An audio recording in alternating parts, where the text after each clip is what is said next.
It sure is nice to come home at the end of a long day and enjoy a podcast.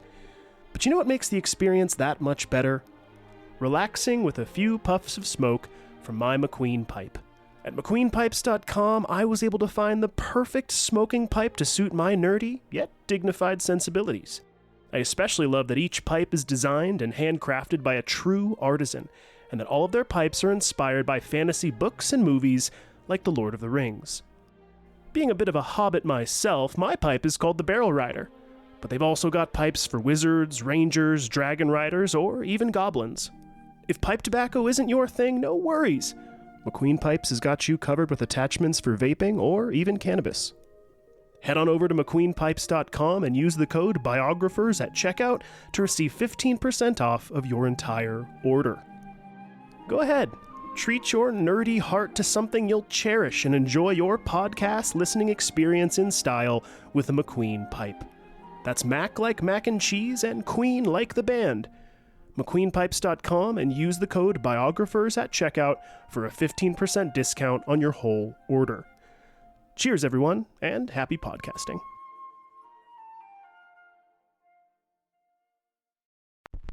I do hope you can see me today from where you are. Ich bin ein Shelley. If I'm generally anything, I guess I'm generally miserable. This modern world of science and invention is of particular interest to women. The people, I would say, there is no patent. Would you patent the sun? I regard myself as a soldier, though a soldier of peace. Welcome to the Biographers. It's like 5 to 7 ingredients combined, and each one of those ingredients just rocks. Yeah. And that's like good Italian food.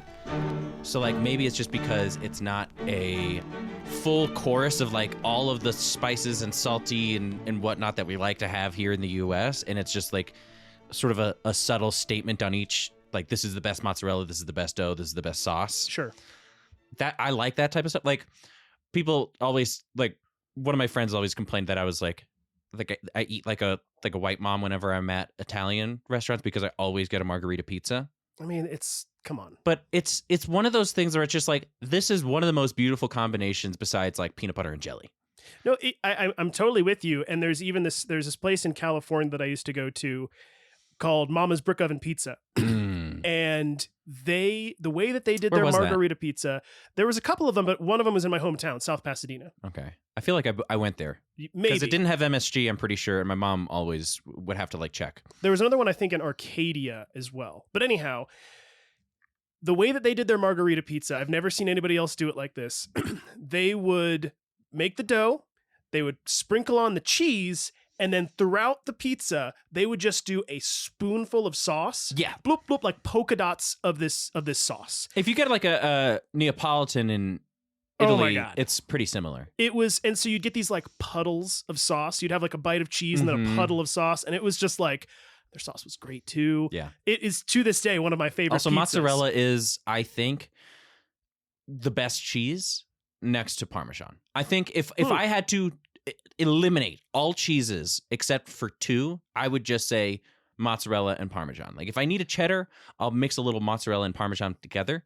If I want something that's really melty, mozzarella is perfect. If I want something that's like got some character, like nuttiness, you go with the Parmesan. That's all you need. That's all you need. I mean, yeah, I could replace any cheese with those two. But man, I'm a sucker for a good piece of Swiss, and for something like a Havarti, which is like that creamy mozzarella.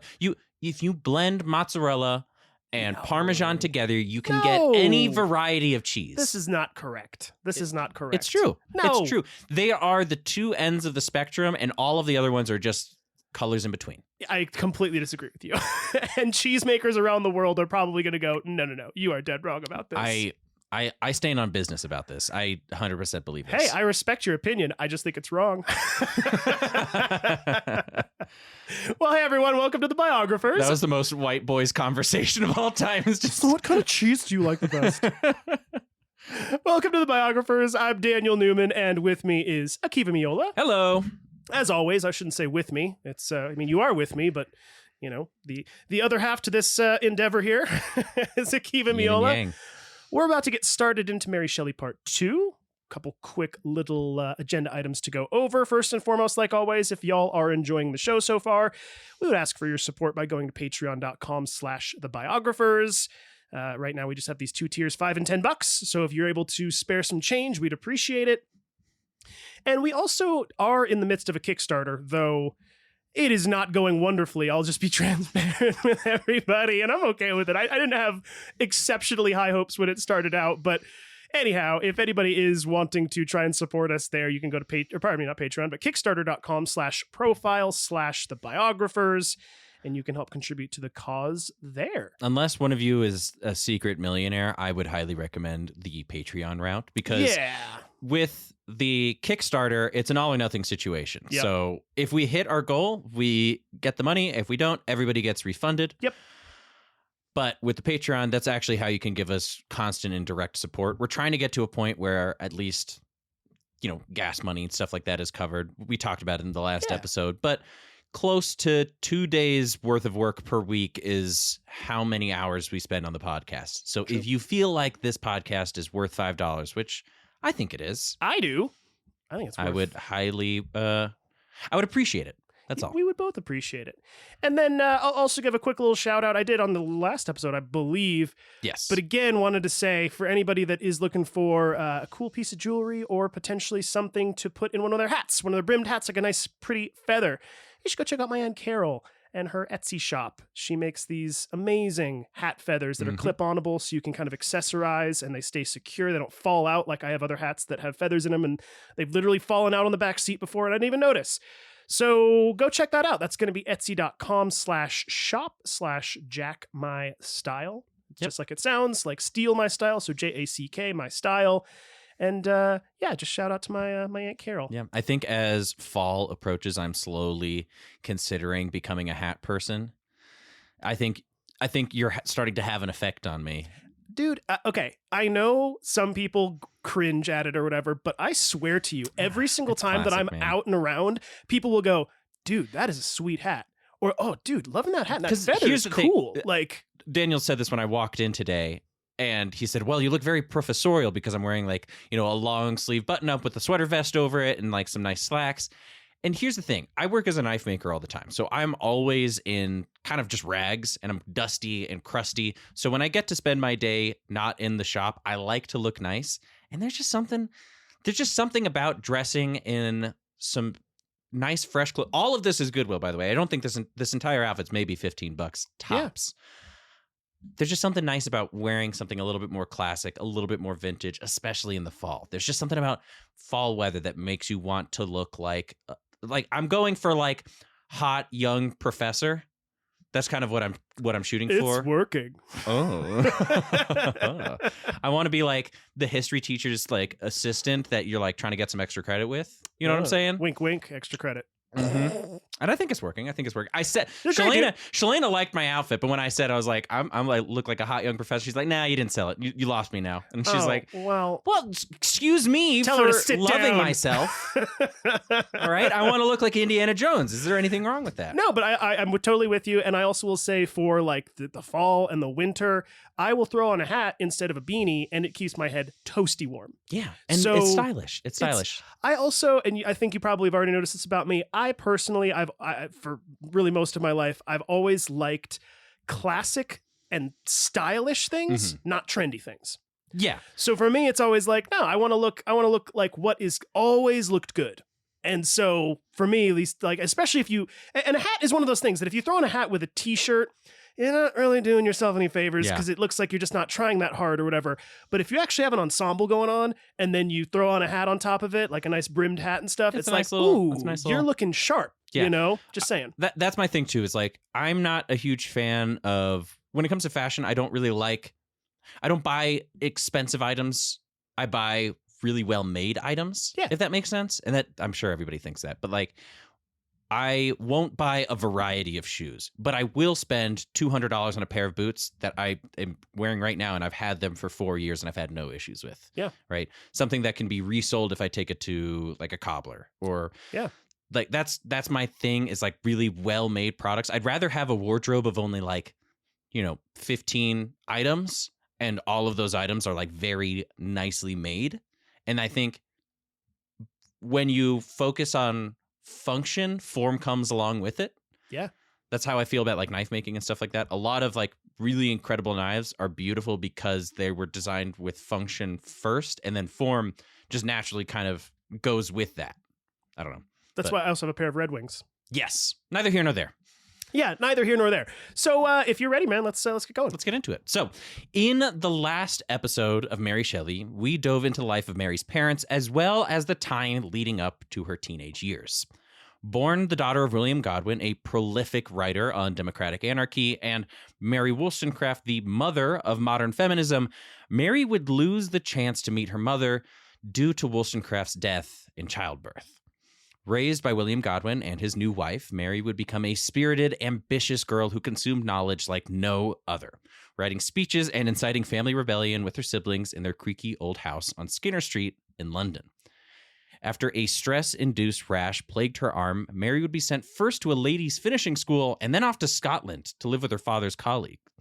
Taking in the fresh northern air, Mary would be inspired by the Arctic whalers who would dock on Dundee, the stories of witch burnings in Town Square, and the Scottish folk tales she would read with her new friend, Isabella Baxter. After 2 years, Mary would return to London, not to be the stressed, abrasive young girl nursing a rash across her arm, but as a confident, well-read woman with smooth, fair skin, amber hair, and a Scottish tartan dress that made her seem like a drop of color in the dull bookshop her family lived in. Ooh. Having fallen in love, Isabella's brother Robert would try to follow Mary back to London in hopes of marriage, but that didn't seem to go too well because after spending 3 days in the Godwin family home, Mary would politely decline his offer. But why? Well, a handsome young aristocrat by the name of Percy Shelley would come knocking at the door of her family's home. If Mary Shelley's last name didn't give it away, Percy will become a major part of her life. So I feel like it's worth giving him a micro bio of his own. While there are certainly flaws in Percy Shelley's character, the intensity of his feelings make him both one of the most sweet, earnest, and emotionally unstable characters I've ever come across in history. While some articles tend to exaggerate Percy's proclivity to the paranormal, it seemed that he dabbled in the mystic arts, even more so than Mary spending her time reading ancient Scottish legends. While studying at Eton College as a teenager... Shout out Eton. Mm-hmm. Ian Fleming. Ian Fleming went to Eton as well. And so did both of the current princes, Charles's two kids. It's just like all British one percenters go to Eton. So there's like a handful of like really prestigious ones. I looked it up. Apparently it's a public school now. I didn't know that. Yeah, wild. But yeah, basically Prince Charles, he went to the same school as his father went to and had just a brutal experience. He was bullied relentlessly. And it was such a bad experience that when he had his two kids, he was like, screw that. You guys are going to Eton. And like they had a great time. Yeah. So anyhow. There's a tradition in a lot of these schools that I won't pronounce the name because it also sounds like a slur for gay folks. But they would do that, which essentially meant that older students would carry around like sticks and just kind of just beat the shit out of students that were misbehaving.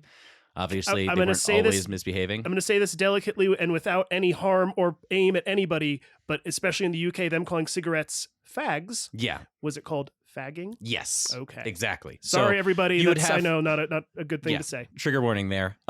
You would have some students reprimand other students that way, and that happened a lot in very esteemed colleges, especially schools where students would spend the entire school year there, right? A boarding school sort of situation. Yep. So that was the case in a lot of schools. I'm not sure if Eton at this specific time did that.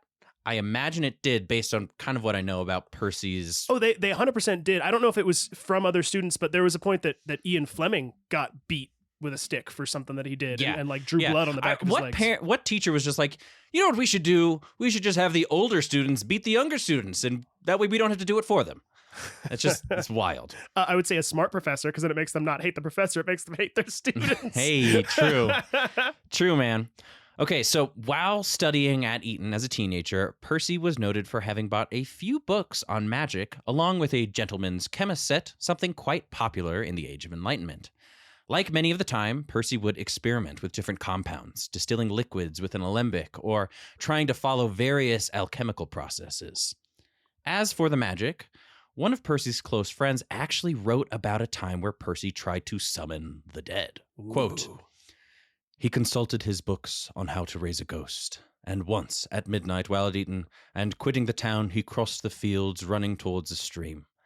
As he walked along the pathway amidst the long grass, he heard it rustle behind him. He dared not to look back, convinced the devil was behind him. He walked fast and held tight the skull, the prescribed assistant of his incantations. Standing bestride one of the beautiful clear streams near Eton, he repeated his charm and drank thrice from the skull. No ghost appeared, but for the credit of glamour books, he did not doubt that the incantation failed from some mistake of his own. Certainly, the skull was wanting. He would have been better off with a mug, but, therefore, the youthful enchanter was baffled." Ooh. Makes me think of Sleepy Hollow. Yeah. So, based on articles I find talking about this, I feel like people interpret Percy's interest in the occult in a far more serious tone than they should.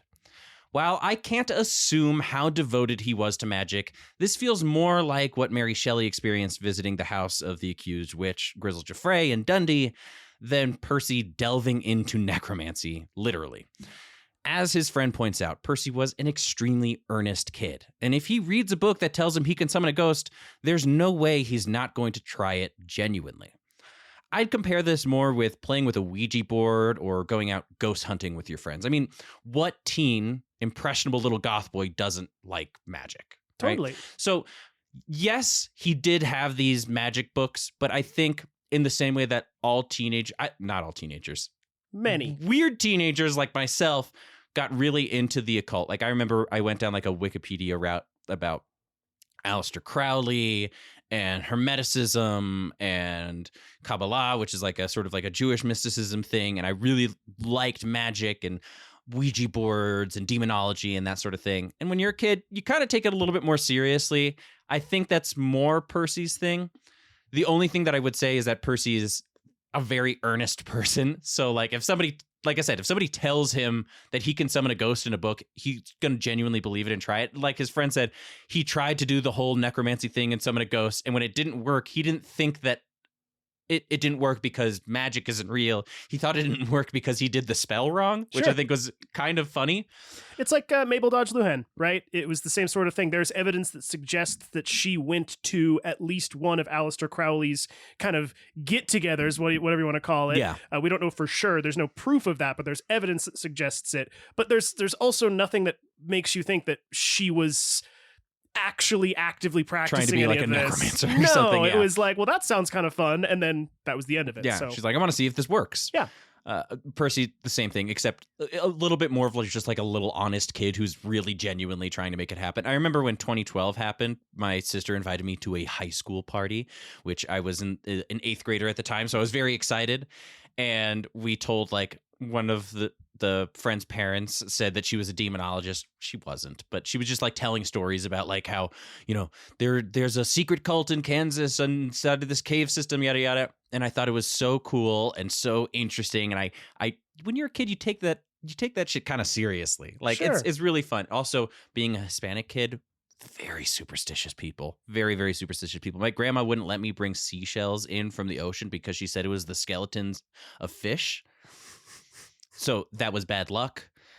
You know, my mom, the same thing. There's like weird ones where like if you clip your toenails and a pregnant woman steps on them, they could have a miscarriage. I remember that was like a weird, I'm not sure if that's like a Hispanic thing or my family thing or a Jewish thing, but I remember like all of these just like weird little, like you got to cut your hair when it's the full moon. Otherwise it won't grow out properly or something like that. There's a lot of weird things like that. It makes me think of like Pan's Labyrinth. Did you ever see Pan's Labyrinth? No. Oh, you should. Guillermo del Toro's I think it's his first work. Love del Toro's Hellboy. I'm so sad that they didn't finish the trilogy. Well, then you need to watch Pan's Labyrinth. But there's like a whole point where I think her mother, the main character, this little girl, her mother is pregnant. So she puts this like doll underneath her bed. And it's this whole, you have to see it. I don't want to give it away. Yeah. It's creepy. Yeah. So I grew up with very superstitious parents. So I sympathize with Percy in this part. So after his failed foray to become the next Paracelsus, Percy would take an interest in the finer things in life. Diving into his studies, Percy would compare the excitement of turning raw ingredients into potions in alchemy with turning simple words into meaning using poetry. Percy Shelley is still considered one of the most important English romantic poets of all time, and romantic he was. If you ever watched Bedazzled and you remember Brendan Fraser's character asking to be the most sensitive man in the world, that's kind of Percy in a nutshell. Based on my reading, Percy had all of the trappings of an aristocratic heartthrob you might see in Pride and Prejudice. He had pale skin, piercing blue eyes, and a full, wild head of jet black hair, and was often known for not completely buttoning his shirts. Ooh. My niece once told me that, because I don't button my shirts all the way up to the top or anything, and a little bit of my little chest taco meat was popping out of the shirt, and she goes, "Wait, you don't have your shirt buttoned up?" And I go, "Yeah." She goes, "That's not proper." Shalane and I do this thing whenever we see like a guy jogging on the side of the road and he's shirtless. We're always like, "Look at that little slut over there." And never if it's a girl. If it's a girl like wearing like a bra and shorts, we don't say anything. But if it's a guy shirtless, we're like, "Look at that slut." So to put a point on it though, with Percy Shelley, he's somewhere between the sensitive version of Brendan Fraser in Bedazzled and maybe a Mr. Darcy. Yes, okay. A little bit of that. Okay. He looks like What We Do in the Shadows. Not What We Do in the Shadows. Is it What We Do in the Shadows that has with the vampires? I'm thinking of specifically the one played by, I can't remember. Johnny Depp. What's the movie with Johnny Depp? You're thinking, that's the Dark Shadows. I think it's with Johnny Depp, which I never saw. Yes. It was Tim Burton. So Percy is like a kind of a perfect blend between Brendan Fraser's Most Sensitive Man and Dark Shadows with Johnny Depp. Sort of like goth appearance, but also hypersensitive at the same time. It's kind of funny. That's a lot of goths, to be honest with you. But anyway. So now, it's also no debate that his poetic skills were impressive and were especially geared for the young romantic. While there are certainly exceptions, most of his poems that I've read involve loneliness, kissing, summer, embracing, moonlight, and flowers. To give you an example, I'll recite one of his most famous, Love's Philosophy, which does a good job of covering almost all of his favorite themes. Quote, "The fountains mingle with the river, and the rivers with the ocean. The winds of heaven mix forever with sweet emotion. Nothing in the world is single, all things by law divine. In one spirit meet and mingle, why not I with thine? See the mountains kiss high heaven, and the waves clasp one another. No sister flower would be forgiven if it disdained its brother. And the sunlight clasps the earth, and the moonbeams kiss the sea. What is all this sweet work worth, if thou kiss not me?" He's just like very sensitive. I love him, and for a long time, Percy's writing was actually considered better than Mary's. But I'm sorry, but there's no way. His is delightful and very romantic in a literal sense, like romanticizing nature and stuff like that, which is really common at this time. But it's just a little bit more on the sappy side for me.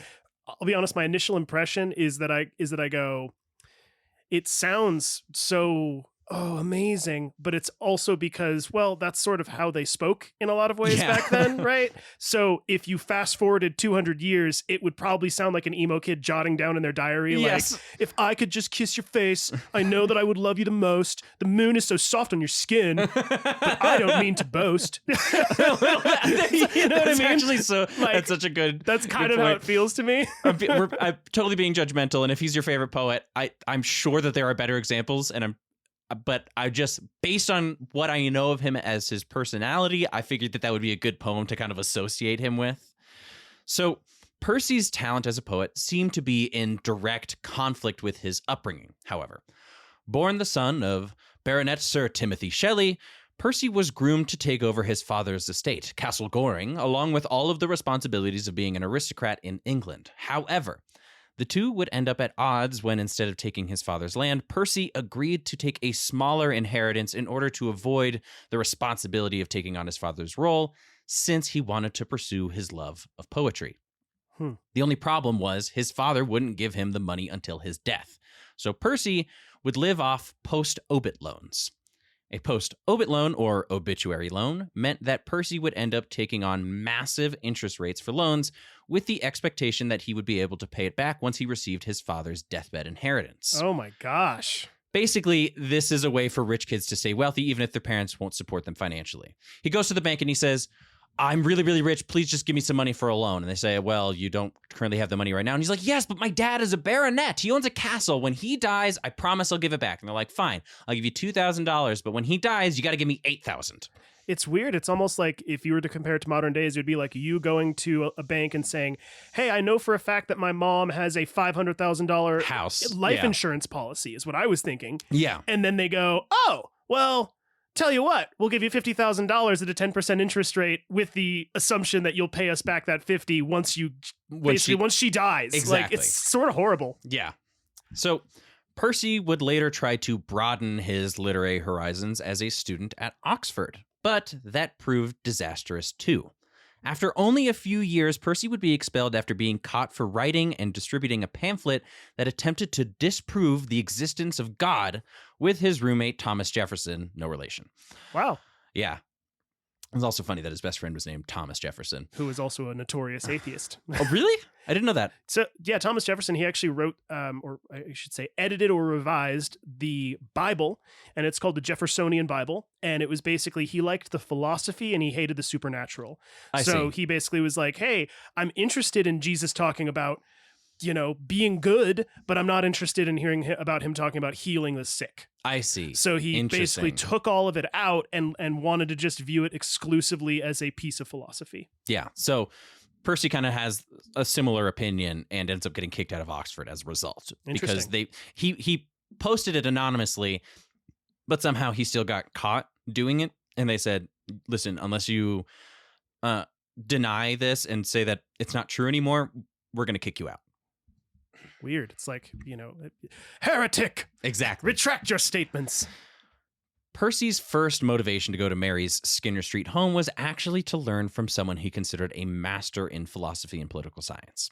See, Percy was a massive fan of William Godwin, and after getting a letter from a friend, Percy was surprised to find out that his favorite book wasn't written by a long-dead philosopher, but by a man who still owned a bookshop in London.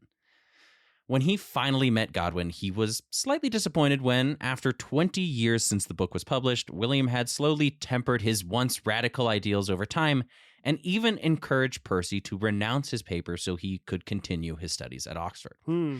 It's kind of funny because William Godwin is the father of anarchy, so you would think that he's like a total rebel badass, but even in his first paper, he specifically says in the introduction, I don't want people to be dismantling their governments violently. This is what I ideally think a society should look like, but you shouldn't go flaunting, breaking the laws, that sort of thing. Interesting. But that's not how it was interpreted by society as a whole. That certainly was not how it was interpreted by Percy, I don't think. So very different from Marxism, basically, who literally outlines that there is a portion of this that will have to require violence. A violent overthrow. Yeah. Godwin didn't think that. He thought that if the political mindset of all of the people in a society shifted, the government would have to shift along with it. Percy probably thought of it a little bit more hands-on. So when he met Godwin, he was like, okay, so you don't believe in God either. You want to dismantle the patriarchy. You want to dismantle the monarchy, that sort of thing. And William was like, whoa, slow your roll. You have to work within the system. You should go back to Oxford and apologize. Even if you still don't believe that God exists, you should work within the system. And Percy was a little disappointed with that being sort of a little bit more emotionally driven. Sure. I can see that. As for his personal life, Percy was married to a woman named Harriet Westbrook, a socialite who Mary's mother would have likely considered a toy, quote unquote. So wait, Percy Shelley was married? Yes, he was married. Okay. While she was beautiful and came from a good family, Westbrook was taught to be a plaything for men and was never really exposed to education or culture that could have expanded her horizons. While the two were good friends and did have a child together with another on the way, Percy wanted to be with someone that grew his mind as well as his heart. Due to the secretive nature of the beginning of their relationship, it's hard to say when exactly Mary and Percy first met or when they first started courting, but it seems that the Godwins were none the wiser. If Percy was visiting the bookstore too much, William thought it was because he had wanted to learn, and his walks with Mary must be harmless because her half-sister, Jane Clairmont, would come along with them. But like rebellious sisters from time immemorial, Jane was less of a chaperone and more of an accomplice. Oh, okay. On June 27th of 1814, Jane would patiently wait at the opposite end of the cemetery that Mary's mother was buried, while the two confessed their love for one another, overlooking her headstone in perfect Tim Burton fashion. This is so gothy. Mm-hmm. Oh my gosh. Also, 1814, that's the end of Napoleon's reign. Yep. Battle of Waterloo. Mm-hmm. Mary wrote that Percy, quote, spoke at first with the confidence of friendship, and then with the ardor of love, his whole heart to me. Percy, with a love of the romantic, wrote, quote, the sublime and rapturous moment when she confessed herself mine cannot be painted to mortal imaginations. In Percy's subsequent letters, he referred to the moment as his true birthday, which might suggest that they made love in the graveyard, under the shade of the willow trees after Jane walked home. So gothy. So goth! Oh my gosh. They, like, confessed their love. The sister was, like, playing, like, lookout, and then when she knew that things were getting a little hot, she might have walked away, and it's possible that the two of them consummated their love over in a graveyard, which is, like, so goth, right? It is intensely goth. That's it's weird. I can't say that it's, like, funny, but it is. It is a little funny. It is a little funny. So, as touching as the moment was to read it, the confession went pretty terribly back at home. It would be an understatement to say that William Godwin was pissed. In a semi-hypocritical way, William had grown to have a distaste for free love and supported the institution of marriage now, but that wasn't really the problem in his eyes. Percy Shelley was a married man with a child who he knew was living off Nepo baby loans, and he dared to romance his favorite daughter? If Mary was caught with a married aristocrat, she would lose all value in a male-centric society, and ethical or not, it would ruin her chances of getting married to someone who could take care of her financially. This had to be stopped. William Godwin told Percy, quote, I could not believe that you would enter my house under the name of a benefactor to leave behind an endless poison to corrode my soul. I would as soon credited the stars would fall from heaven for my destruction. You must promise to give up this licentious love and return to virtue. Dang, man. Mm-hmm. It is I don't think ironic is the right word, but hypocritical for sure. Yes, there's a little bit of that. But also, Godwin doesn't have any money to provide for Mary, and he can't change society right now. But what he can do is hope that Mary can find a good, smart husband who has money, who can take care of her. And he loves her very dearly, and like many fathers before, forgets his rebel days and hopes that, you know, his daughter doesn't have them. I will say it is also hypocritical and maybe just slightly ironic too that he's just like, anarchy, down with the system. But hey, marriage now, don't go messing. Don't go messing with that. That is, how dare you? Yeah. Like, it is very like. It's also, I think, guy. a result of the fact that when he published his relationship with Mary Wollstonecraft, he basically just like lost all of his opportunities, lost his job, lost everything. And he was just like, okay, well, maybe I don't agree with it, but I am now realizing that, you know, you hit society, it hits back. Yep. Right. Godwin, in a fit of rage, would lock his 16-year-old daughter in the top floor schoolroom, hoping to purge her infatuation with Percy once and for all. But like many love stories before, restricting parents are hardly a barrier for young love. It's the opposite. Mm-hmm. When will you learn? Once again, Mary's trusted ally, her half-sister Jane Clairmont, would work as her courier to send secret messages while, like a princess, Mary stayed locked in her tower. Unfortunately, Percy would have a storybook moment of his own, but instead of a knight in shining armor, he went a different route. Percy became frantic at the loss of Mary, with his friend, colorfully named Thomas Love Peacock, writing a quote, his eyes were bloodshot, his hair and dress disordered. Nothing that I ever read in a tale or history could present a more striking image of a sudden, violent, irresistible, uncontrollable passion than that under which I found him laboring. Jeez. Yeah. Along with that, it seemed that the pain of not being around his one true love was so intense that Percy had gained a nasty habit for laudanum. Oh, There ding, ding, we ding, go. ding, ding. Take a shot, everybody. Telling his friend, quote, I never part from this. The result of his new opiate habit would lead Percy down an incredibly dark path.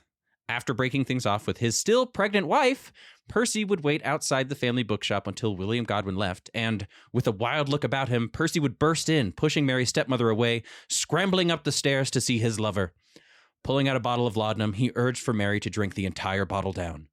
After he gave the bottle to her, Percy pulled a pistol on himself, saying, quote, "They wish to separate us, my beloved, but death will unite us." Luckily, Mary was smart enough to not go along with Percy's rendition of Romeo and Juliet, saying, quote, "I won't take the laudanum, but if you will only be reasonable and calm, I promise to be ever faithful to you." This is seriously like emo kids from the 2000s. Yeah. Who are like, they can't rip us apart. No, you won't take our love apart. And if you dare touch us, I'm gonna drink all these pills with a big old thing of vodka, and you'll never see me again, Dad. A just studded belt. Percy would slowly come to his senses, but not after taking way too much laudanum and having to rest from the overdose of drugs and embarrassment at his own outburst. The fiasco he created had now given credence to William Godwin's disapproval. Not only would the marriage be scandalous, but it's clear that this sappy poet was completely unhinged. In the days after, the parents found out that Jane Clairmont, Mary's half-sister, was her wing lady the whole time, so they locked both of them up. Unfortunately, it was too little too late, since Percy bribed one of the servants to slip her letters. Oh, well, that's cute. Yeah, it's kind of cute. That I like more than the dramatic running up. I mean, look, it's funny, but it's funny, running up the stairs. It's also like kind of a little traumatizing, right? Yeah, and B, just very, like I said, most sensitive man in the world, very childish sort of reaction. I do have to admit though that it's like from Mary's perspective, I'm like, girl, red flag alert here. Like, I'm saying, I am saying, dude. Like, this is not, I mean, I get it. There's a fine line between romance and psychopathy, but he writes all these beautiful, sappy letters. Of course he wants to die or be with me. And that's like so sweet. And like, if you read a lot of romance books, that's awesome. But like in real life, that is a big red flag. And it's also like, if you look at all of this through the lens of a goth kid, you're like, oh, well, that makes sense. That makes sense. Of course you would run away with him. Yeah. Death is my friend, so laudanum I is hate my good. dad. He wants me to own a castle. And she's like, that's cool. And meanwhile, I'd be like, but you could make so much money owning a castle. Oh my gosh. Over the next few years, Jane, Mary, and Percy would hatch a plan that would change their lives forever.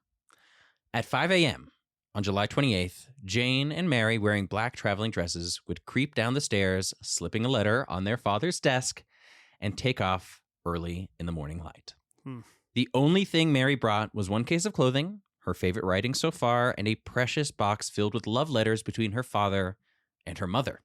That's cute.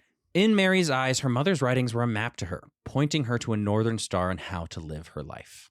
In her book, Maria, where a woman is ripped from her daughter to be wrongfully put into an insane asylum, the main character would write letters to her infant child, hoping that they would make up for her absence.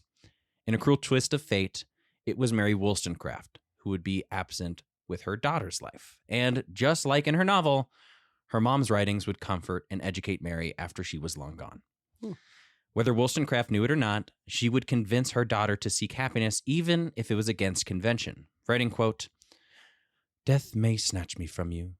Before you can weigh my advice or enter into my reasoning, I would then, with fond anxiety, lead you in very early life to form your own grand principle of action, to save you from the regret of having the springtide of existence simply pass away, unimproved and unenjoyed. Gain experience. Gain it while experience is worth having, and acquire sufficient fortitude to pursue your own happiness by a different path." At 16, it seems Mary had all the bright-eyed, intelligent, progressive ideals her parents had when they were famous authors, without any of the wisdom that both of them gained in their later years. Okay, quick age check, because you're telling me Mary's 16. Mm-hmm. How old's Percy Shelley right now if he's got a kid and another one along the way? 20. Wow. Yeah. Very close to an ethical age gap, which, can I say, one of the first times in biographer's history. Let's go. True, I guess. Just wrong in so many other ways. Yeah. But yeah, so I was assuming he was going to be like 26, honestly. No, he's 20 flat at this time. Okay. So, with the words of her mother pushing her forward, she would dash around the corner to meet her young, romantic lover waiting for her in a coach. The plan was to go on an adventure like never before. With no parents to chastise them or servants to coddle them, the three would sail to France, taking in the countryside as they made their way to Switzerland. While Mary, who was now 16, was convinced their getaway would be all smooth sailing, it only took a few months for her to realize that they were actually being led by an idiotic, if not lovable, English socialite who was only 20 years old and had hardly left London. Guessing that Mary's stepmother was hot on their tails, the three didn't have time to take one of the large carrier ships to get away, so they hopped on a small, open-faced sailboat that they hired to take them to France overnight. As an omen for the rest of their trip, Mary recalls poor Percy trembling with seasickness as she cuddled up to him through the night. After a storm that had the whole gang puking overboard, the two sisters would be woken up by Percy looking out at the horizon, calling, quote, "Look, Mary, the sun rises over France." As they rested in Calais... you missed one part of that quote, is, "The sun rises over France." Literally. He was like puking all night and shaking, and Mary was like, "Oh, God." And then in the morning, he's like, "Look, France." As they rested in Calais, the three thought that they were home free, but you can never underestimate a mother's intuition. As they woke up in their hotel rooms, Mary's stepmom, Mary Jane Godwin, would somehow manage to find them, with the concierge saying that a fat English lady was looking for them. She knew that Mary was a lost cause, but did everything she could do to convince her half-sister Jane to come home so her reputation would remain pure. It almost worked, until Percy snuck in the night and convinced the teenage girl to rebel from her oppressive parents, which was probably not that hard. Too angry to say another word, Mary Jane Godwin sailed away, allowing them to continue on their adventure. The next few months were filled with the wonder of a young girl's first adventure to foreign lands. While Mary had spent her time with her dad's friends in Scotland, this was completely different. Hopping from place to place, Mary's mind expanded as she adventured through a country with a completely different culture. They marveled at the ornate dresses of French women and the flowing pants and pierced ears of the common men. Hardly speaking any French, they ordered whatever they could pronounce, being served food they'd never seen. In one note, Mary actually mentions poking at fried artichoke, deeply worried that they might be frog legs. I guess she heard in a book at some point that French people ate frog legs, so they brought out this artichoke, and she's like, "Oh my God, am I about to eat a frog?" As you can imagine, this Bourdain-esque trip was the perfect environment for Mary and Percy's love to bloom. Even though they visited the wonders of Paris, walking through the Notre Dame and the Louvre, the two would have rather stayed in bed with each other in a hotel. Every day was a new adventure, every moment theirs alone to treasure. In just a few weeks, however, the young trio would be met with a harsh reality. Everyone would travel the world and kiss in hotel rooms if they never ran out of money. Yeah. Percy, Mr. I promise I can pay you back when my dad dies, would slowly drain his pockets in France until he had nothing left, eventually having to pawn his watch for £60, which was just enough money to buy food, hotel rooms, and a donkey to carry their luggage. Shocking. Instead of turning around, Shelley decided that they would head southwest to see the mountains of Switzerland, a journey which would have them traveling for weeks on foot. While the landscape might have been beautiful at some other point, Mary was shocked to see what waited for her along the winding roads of France. Napoleon Bonaparte had recently been defeated and sent to exile on the island of Elba, but the countryside in France was still devastated by war. Walking towards Switzerland, Mary would write about the burned homes that caused so many French immigrants to move to London seeking asylum, writing, quote, "The ruins that lay scattered about, the gardens covered with white dust of torn cottages, the black burnt beams, and the squalid looks of the inhabitants presented in every direction the melancholy aspect of devastation." The poor living conditions of the French also meant that Jane, Mary, and Percy would have to rough it like one of the poors. Mary mentions one night that the only thing they managed to buy for food was sour bread and milk. Their choice of living space also suffered, now having to stay in old cottages and inns. Oh, no. Yeah. Oh, darn. I know. Like, you poor people. They're like, "I'm going to see the world." And they're like, "The world costs money." And they're like, "Oh, really?" Oh, wait, we have to stay in hostels? Yeah. It actually got so bad that Jane Clairmont would jump into Percy and Mary's bed in the middle of the night, screaming because a rat had walked across her face while she was sleeping in the other room. Okay, that's fair. That's pretty bad. You might find me in the middle of you and Shelena if that happened to us if we were sharing a hotel room. I'm thinking of History of the World, where they're like, rats for sale, rats for sale. I imagine like one of the French peasants, if that happened, they would have like grabbed it, taken a bite. Yeah. Snapped its neck and been like, breakfast. If that wasn't bad enough, their donkey had become fed up with their shit and refused to carry their bags any further. So even the donkey was fed up Literally, with them. It just started standing still and just like stopped moving. They're like, come on, please. So after practically dragging it to the next village, they would have to spend even more money on a mule, and the three would take turns riding their noble steed until Percy sprained his ankle, and the girls insisted that they would walk and he could ride the rest of the way there. This feels very on brand for Percy Shelley. And he's like, oh, my ankle. And Mary's like, get on there. Go. Just get on the horse. Get on the horse. I'm also imagining the scene in my head of him being like, do. Oh, you know what? Ow. Oh, gosh, guys.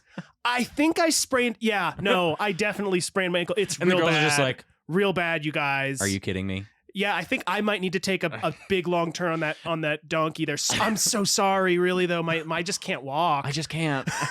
To his credit, apparently they had to force him to do this, but like, I don't know. I just know Percy as an individual, and like he's very sweet, but he's also very soft. Yeah. And like I just feel like Mary was a little bit tougher, like growing up poor, growing up near like slaughterhouses and stuff like that. She's like, yeah, I'll fucking walk. Okay, you get on the horse. Yeah.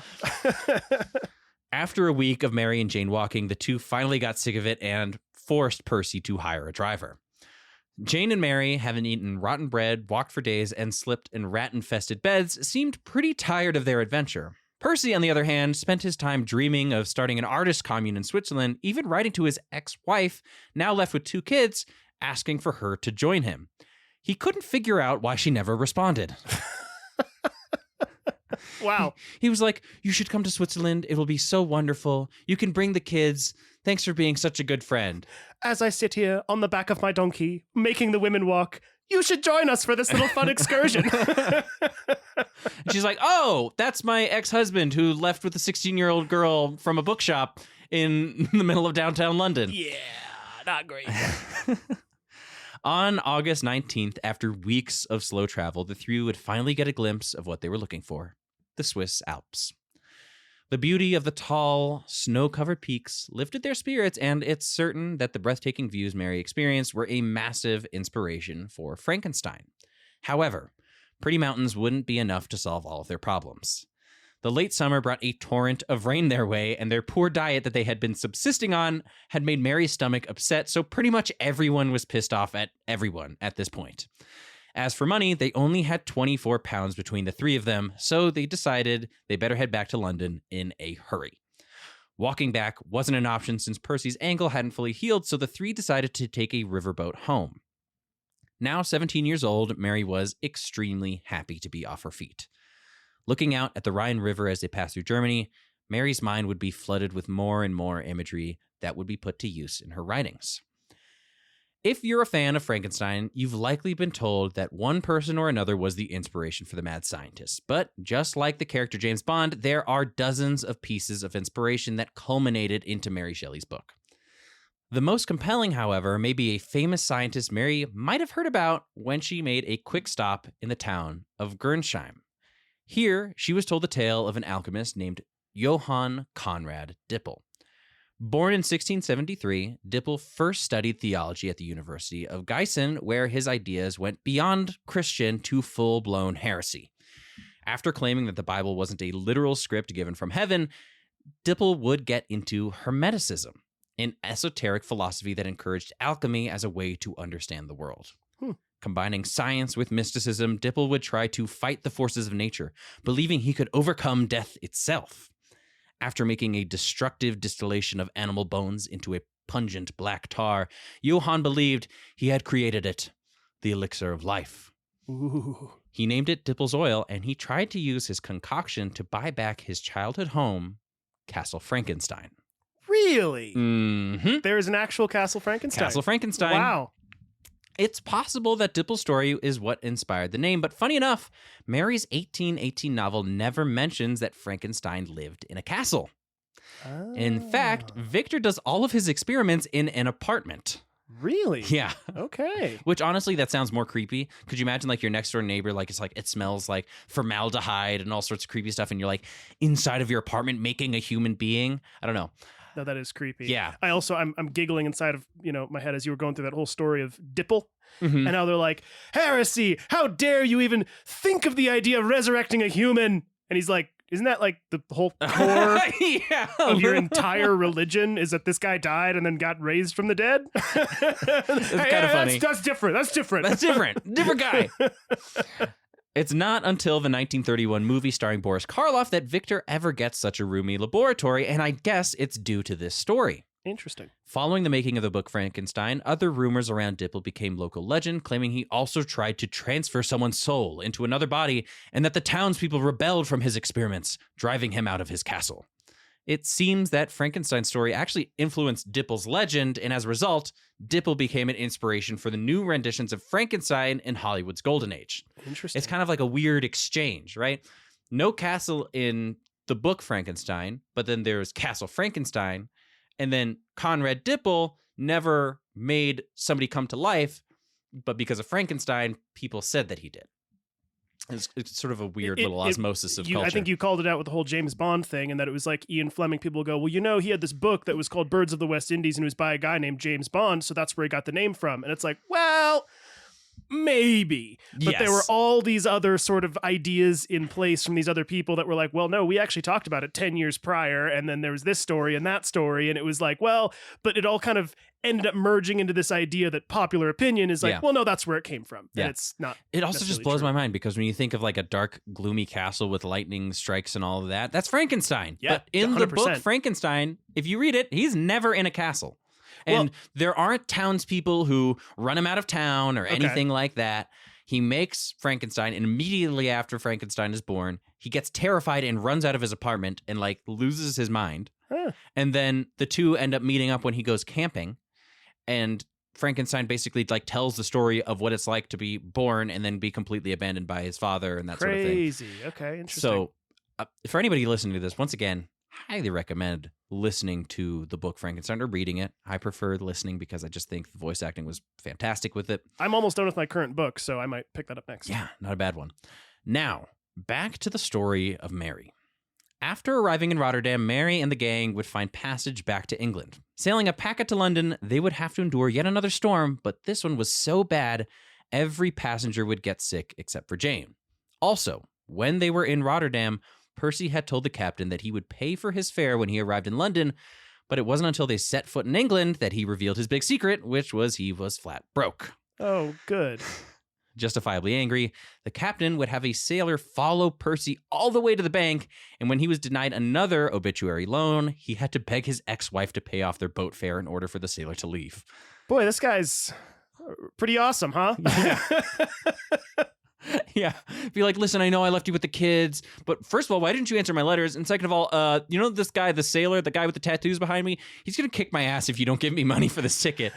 And she's like, fine. Sorry for all the crap I put you through, but money, please. Money, please. To top it all off, it seemed that Mary's seasickness hadn't gone away even after they landed. At first, they assumed it was indigestion, but as days rolled into weeks, it was clear that it wasn't bad bread that had her sweating for the last few months. Mary Godwin was pregnant. Oh, boy. And that is where we will pick up in the next episode of Mary Shelley. Goo. We think she's seasick, but she's baby sick. Yes. Oh, great. Which is like, it's so funny because there were certainly romantic times in this whole like adventure, but it's like, I'm sorry, but after 3 weeks of walking, you're really going to even like have an intimate moment with Percy after he just put you through all of this? I bet you she didn't see it that way. But when you look at it, we talked about this sometimes when we're talking about sympathizing with the people that we do biographies. You almost want to feel like their parent, where you get to watch them grow up and you get to look at things from that sort of parental bird's eye view. You sort of get attached to their character and what they like and what they don't like. And from Mary's perspective, I'm sure she was having a tough, albeit fun adventure with Percy. And yes, they argued because they were broke, but at the end of the day, she was happy to be with her one true love. But when you look at it like as a parent, like, oh, so they went through France with no money because Percy had no plans. He was supposed to get a loan before he left, but he didn't manage to get the money because the bankers didn't let him have the money because they knew he was going to run off. And he decided to do it anyway, and he sold a watch, and they had to have a donkey, and they walked like 3 weeks. Like, this guy sucks. But from Mary's perspective, she's like, oh, it's my one true love. And then babies happen. No, it really is. It's like the young person's eyes of adventure. You know, you kind of have those adventure goggles on. Exactly. It's like, I don't know if you ever either read the book or saw the movie Into the Wild. No. Oh, man. You should. It's the book was fantastic. The movie was pretty good. Who's it by? Do you know? John Krakauer. Sounds familiar. He also did Into Thin Air about the mishap on Everest. It's also a very good book. But and then he also wrote a book called Under the Banner of Heaven. That's all about the history of Mormonism, and then goes into sort of like Mormon fundamentalism and this whole murder case that happened. That's really wild. Interesting. Anyway, John Krakauer is amazing. And in the book Into the Wild, kind of as the years have gone on, there's been this criticism where it's told through this lens of this grand adventure and this kid who, you know, defied convention and hopped railway cars, and then ultimately, you know, because he was so into this pursuit of adventure, perished tragically in the Alaskan wilderness and all this kind of stuff. But then everybody from the outside looking in is kind of going like, yeah, no, I think you just made a lot of really stupid decisions. Yes. Right? Where like you can tell the story that way. And to be fair to John Krakauer, he does kind of do his best to like address that and say like, well, people have said he was being stupid and here's why he wasn't and all this kind of stuff. But again, it's that parental lens versus the young person's lens of adventure where you go, no, I think you were just being dumb right now and you could have just done things smarter. Yeah, it's like you could have had an itinerary. You could have saved a bit of money. You didn't have to run in with a bottle of laudanum and say, you know, death will unite us, that sort of situation. You could have just like played it quiet, and then when the moment was right and you had enough money, you guys go to France. Yeah, and sure. you have hotels booked. But they're, you know, one's 20, the other one's 16, and Jane, I think, is also 16, her half sister. And they were like, "No, I hate my parents. I want to be free." And like, it very much reeks of that. It's adorable and it's sweet, and I'm sure that the experience was enriching.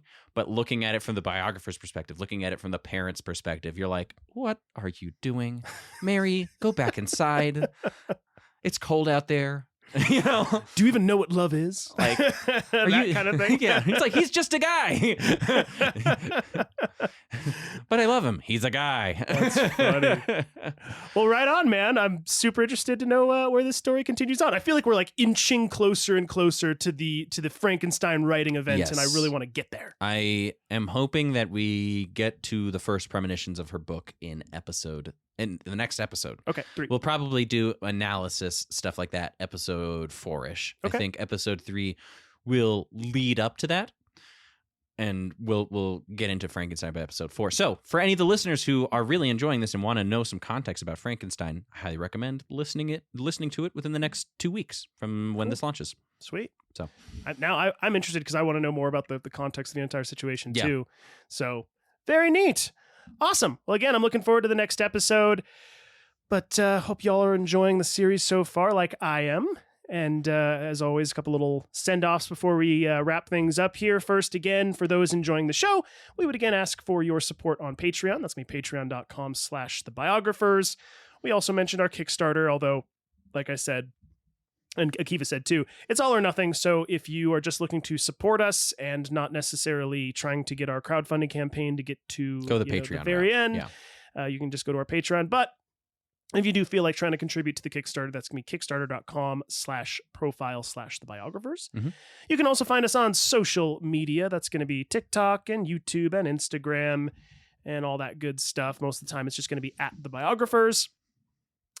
And then, as always, we always like to give a little shout out to Akiva's website. If anybody's looking for your knife needs, specifically kitchen knives and whatnot, but also custom stuffed swords and really most things in the world of blacksmithing, you can go to metalworkbymiola.com, MEOLA. You can use the code biographers at checkout, and you can get 10% off your order there. Absolutely. Anything else? Not much. I would say if you are in Colorado, specifically the Denver area, I would highly recommend that if you're trying to get into blacksmithing, you come to one of my classes at Hardy and Fuller. I teach close to 2 times a month now at Hardy and Fuller. We have classes ranging from I've never picked up a hammer to some advanced forge welding classes where I teach you how to do techniques that you can take home with you if you ever decide to build a home forge. Super fun. We even have little 5-hour classes, which make a perfect little weekend date if you're trying to do that or hang out with one of your buds. It's very laid back. It's more of an experience than it is a super rigorous class. You kind of get a taste of everything. So if you are interested in that, go to Hardy and Fuller and book a class with me. And you'll get to hang out with Akiva, too, and pick his brain about the podcast, which is fun. You can complain at me. All right, well, I think that'll do it for this episode. Again, hope you all enjoyed. And remember, ignorance is not stupidity. It is the absence of knowledge. And I do hope you all learned something today. See you next time.